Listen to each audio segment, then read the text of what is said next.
हाँ जी, तो last class में हमने अभी देखा था कि किस तरह से मुझे अगर वाइल लूप का यूज़ करते हुए नंबर को सम करना है, जो भी गिवन नंबर है उसके इंडिविजुअल डिजिट्स का सम करना है, तो वो कैसे करना है वो मैंने आपको लॉजिक एक्सप्लेन कर दिया था। हालांकि मैं लॉजिक एक्सप्लेन करता करता बोर्ड पर आप लोगों को फ्लो में कोड भी बता गया था, बट उसी कोड का एग्जांपल हम थोड़ा प्रैक्टिकली मैं आप लोगों को एक्सप्लेन कर देता हूँ यहाँ पर, और हम यह चीज़ और देख लेते हैं कि अगर मुझे वही कोड लिखना है तो कैसे होगा। वैसे तो मैंने बोर्ड पे भी आप लोगों को कोड लिख दिया था, पर फिर भी यहाँ हम देख लेते हैं इसको। कि मैंने आपसे कहा था कि एक नंबर आप रीड करोगे, एक नंबर रीड करने के बाद उस नंबर के इंडिविजुअल डिजिट का सम। अब वो जो इंडिविजुअल डिजिट हम राइट हैंड साइड से लेते जाएंगे, मतलब वंस प्लेस से लेते जाएंगे।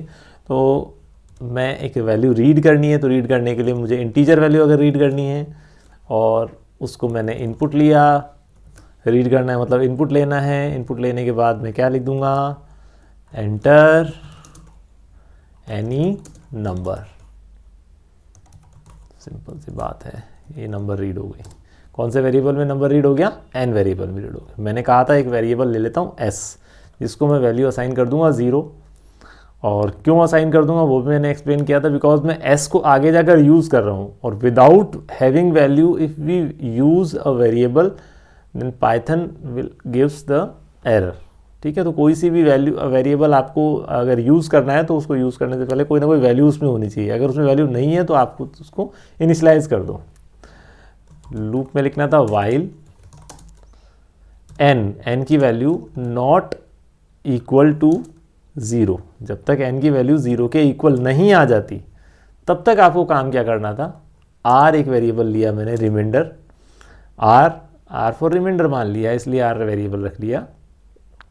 एन वेरिएबल को मोड करा दो, किससे, 10 से। तो 10 से जब आप मोड कराओगे तो क्या होगा, इसके राइट हैंड साइड पर, यानी कि जिसके जो वंस प्लेस पर वैल्यू रखी हुई है वो वंस प्लेस की वैल्यू कौन से वेरिएबल में, आर वेरिएबल में सेव हो जाएगी। उसके बाद मैं लिख रहा था S equal to S plus R. तो आर की जो वैल्यू है, आर की जो वैल्यू अभी हमारे पास ट्रंकेट होकर आई, मतलब रिमाइंडर से हमने निकाल ली वैल्यू, उस वैल्यू को एस में ऐड कराएंगे। पहले एस की करंट वैल्यू कितनी है, 0 है, तो 0 और एस आर की करंट वैल्यू जो है, न्यू वैल्यू है, वो दोनों ऐड होंगी और किस में वैल्यू सेव हो जाएगी, एस में सेव हो जाएगी। उसके बाद मैंने एस एन वेरिएबल की वंस प्लेस की वैल्यू तो यूज़ कर ली। अब मैं उस वंस प्लेस की वैल्यू को ट्रंकेट करना चाहता हूँ। तो ट्रंकेट करने के लिए हमारे पास बहुत सिंपल सा एक ऑपरेटर है, वो कौन सा है, फ्लोर डिवीजन। जब मैं 10 से डिवाइड करता हूँ तो जो पॉइंट में वैल्यू अगर आ रही है तो वो पॉइंट वाली, और मैंने फ्लोर डिवीजन यूज़ किया है तो फ्लोर डिवीजन के थ्रू पॉइंट वाली वैल्यू ट्रंकेट हो जाएगी। तो मैं लिखूंगा n equal to n 10, floor division 10। मैंने क्या बोला था कि जैसे ही 0 आएगी वैल्यू, कंडीशन फॉल्स हो जाएगी। अभी तक यहाँ कंडीशन ट्रू रहेगी। क्या, जैसे सपोज करो आपने वैल्यू एंटर करी 1 2 3, तो 1 2 3 not equal to 0, condition true है तो अंदर जाएगा, ये काम कर देगा, ट्रंकेट करके वैल्यू बन जाएगी 12। 12 not equal to 0, yes 12 is not equal to 0, तो फिर अंदर आएगा और ट्रंकेट करेगा, वैल्यू रह जाएगी 1। तो 1 इज़ नॉट इक्वल टू 0, तो फिर ये काम करेगा। फिर ये काम करने के बाद वैल्यू आ जाएगी 0, तो अब n की वैल्यू आ जाएगी 0। क्यों, 0.1 आना था तो 0.1 को तो ट्रंकेट कर दे, 0 लिख लेगा। तो 0 is not equal to 0, this condition is false. जैसे ही कंडीशन फॉल्स होगी ये लूप आपका ब्रेक हो जाएगा।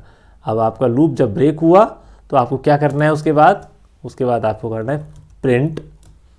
क्या काम किया हमने, सम ऑफ डिजिट किया है, सम ऑफ डिजिट्स इक्वल टू, या कॉलन जो भी आपको लगाना है, और कौन से वेरिएबल में आ रहा है सम, एस वेरिएबल में, उसको प्रिंट करा दिया।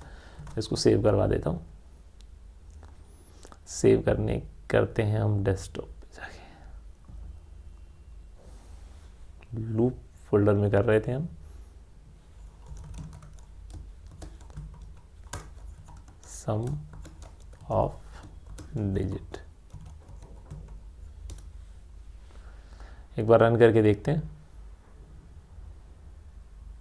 एंटर नंबर 4321, ये वैल्यू लिखी, इसका डिजिट का सम आ गया 10। देखो 4 + 3 7 + 2 9 + 1 10 हो गया, तो वो 10 आ गया।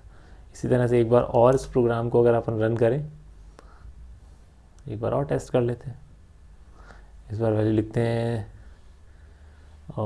3 4 6 2, सॉरी वैल्यू एंटर नहीं हुई, 3 4 6 2, 15 आ गया। 3 + 4 7, 7 + 6 13, 13 + 2 15, तो ये 15 आ गया आपको। तो आप देख रहे हो कि जो नंबर आपने एंटर किया उसका इंडिविजुअल डिजिट्स का सम आपके पास आ गया है। सिंपल सा ये कोड था जो मैंने आप लोगों को एक्सप्लेन भी किया था, लॉजिक भी एक्सप्लेन किया था, और ये सिंपल सा कोड है जो आप करें और खुद भी करके देखें। मैं आपको फिर से याद दिला रहा हूँ, जब तक आप खुद से कोड नहीं करोगे तब तक आपको समझ में नहीं आएगा। कोड को लर्न नहीं करना है। स्टार्टिंग में आपको लग सकता है कि हाँ मैं लर्न करूँ ऐसा कुछ, लेकिन आप कितने कोड लर्न कर सकते हो, ठीक है। तो लॉजिक को समझें। जैसे मैंने आपको बोर्ड पर एक एक वेरिएबल की वैल्यू क्या बन रही है, वैसे आप ट्रेस करके देखिए कि इस फर्स्ट स्टेटमेंट से क्या हो रहा है, सेकंड स्टेटमेंट से क्या हो रहा है, फिर इस स्टेटमेंट से क्या हो रहा है। एक एक बात को समझो कि इस फिर नेक्स्ट स्टेटमेंट से क्या वैल्यू बन जाएगी, फिर नेक्स्ट स्टेटमेंट से वैल्यू क्या बन जाएगी। तो एक एक चीज़ को, एक एक कोड को ट्रेस करोगे, एक एक लाइन को ट्रेस करोगे, समझोगे कि हाँ यहाँ इस लाइन से क्या हो रहा है, क्या इफेक्ट आ रहा है, कौन से वेरिएबल में चेंज आ रहा है। जितना ज़्यादा दिमाग लगाओगे उतना मज़ा आएगा और उतना ज़्यादा आपको सीखने को मिलेगा।